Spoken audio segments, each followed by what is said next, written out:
Capital का। हाँ, तो मैं बात कर रहा था ईयर एंड क्लोजिंग की, क्योंकि अब ईयर एंड हो चुका है और हमें करनी है अकाउंट्स की ईयर एंड क्लोजिंग।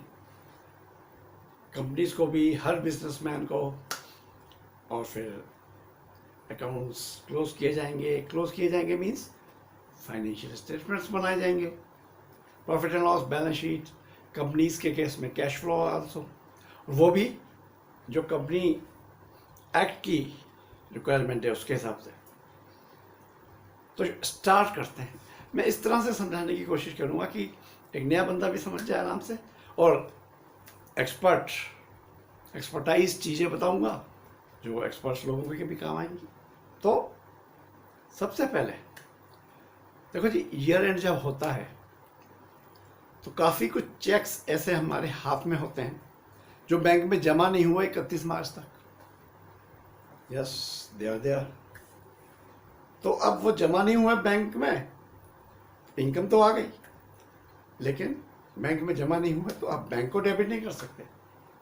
तो वो सारे चेक्स इन हैंड एक अकाउंट बनेगा, उसमें डेबिट होंगे। और अगले साल जब बैंक खुलेगा, बैंक में जमा होंगे, तब वो बैंक डेबिट होगा और checks in hand account credit हो जाएगा। तो ये काम है सबसे पहले। उसके बाद 31 मार्च को पेटी कैश।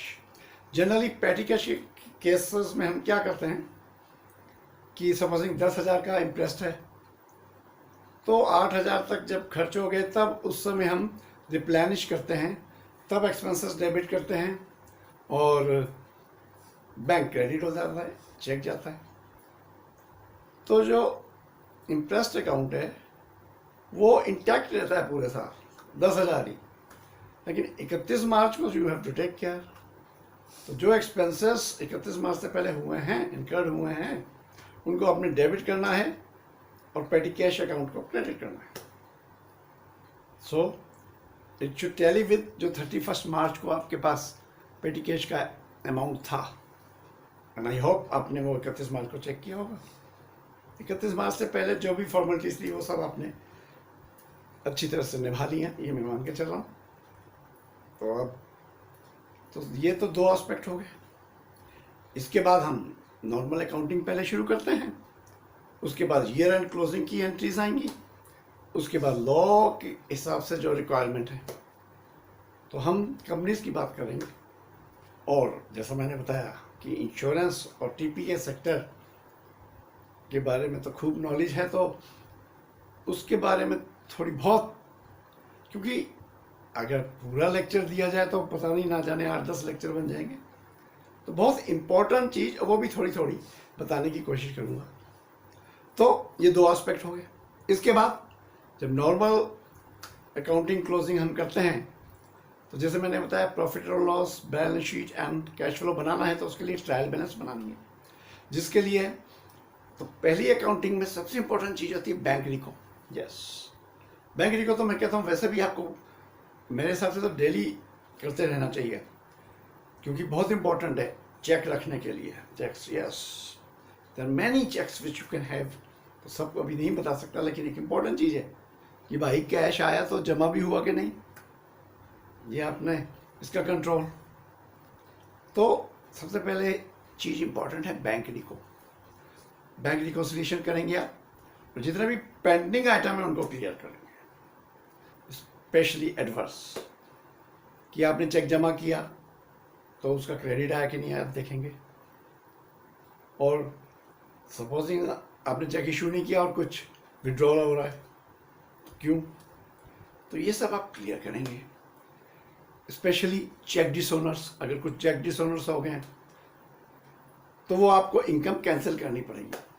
जैसे इंश्योरेंस कंपनी के केस में अगर चेक डिसऑनर हो गया तो पॉलिसी इशू की होगी आपने, तो वो कैंसिल करनी पड़ेगी।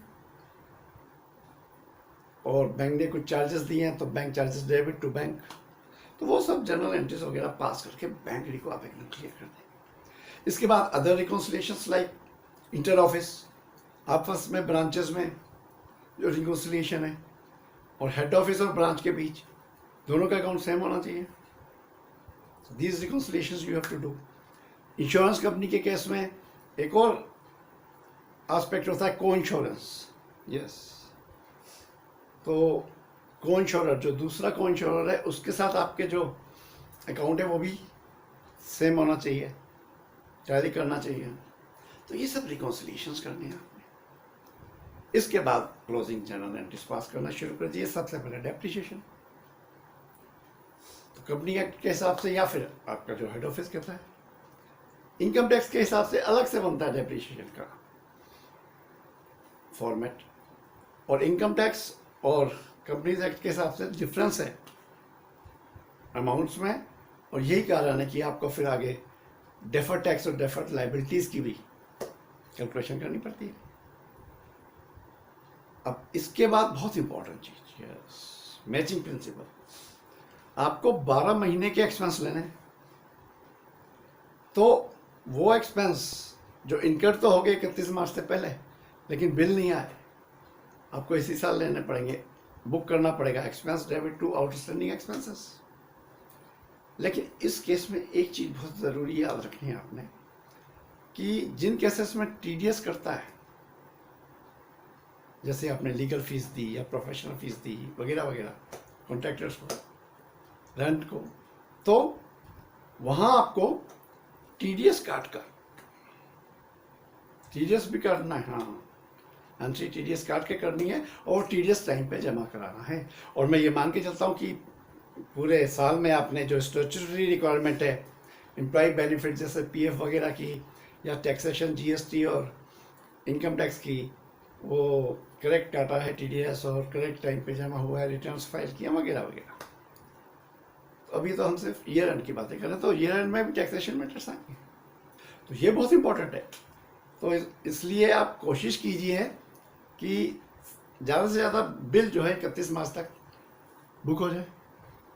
तो उसके लिए आपको एडमिनिस्ट्रेशन, एफिशिएंट अकाउंटिंग के साथ साथ एफिशिएंट एडमिनिस्ट्रेशन का भी काम करना पड़ता है, एडमिनिस्ट्रेटर बनना पड़ता है। और क्योंकि ये एडमिन डिपार्टमेंट का काम होगा बिल मंगवाना और आपको देना, तो उनसे रेपो रखो, हर एक से डिपार्टमेंट के साथ रेपो